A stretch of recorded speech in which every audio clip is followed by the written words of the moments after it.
Pada suatu pagi, Rudy telah hadir ke sebuah syarikat untuk menghadiri temu duga.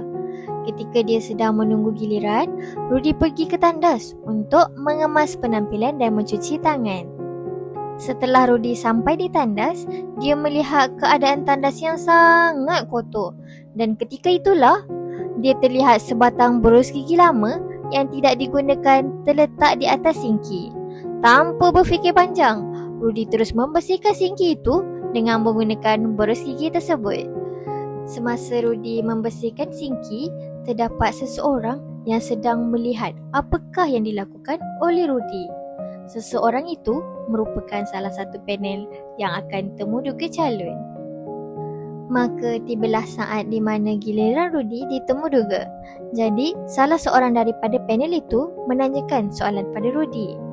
Saya nak tanya, kenapa awak bersihkan sinki itu sedangkan awak datang temu duga ini bukan untuk menjadi pembantu pembersihan ataupun pembantu pejabat? Dan yang pasti awak belum tentu diterima bekerja di syarikat ini.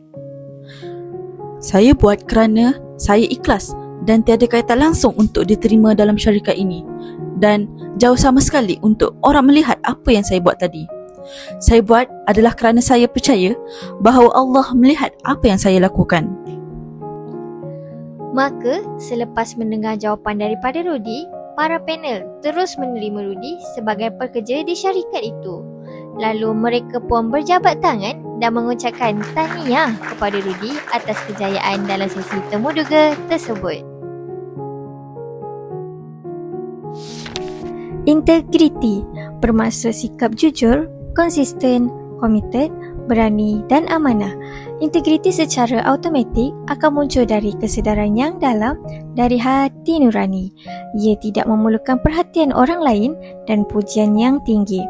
Jika seseorang atau syarikat mempunyai akhlak seperti yang ditunjukkan oleh Rudy, saya yakin ia akan menjadi orang atau syarikat yang luar biasa.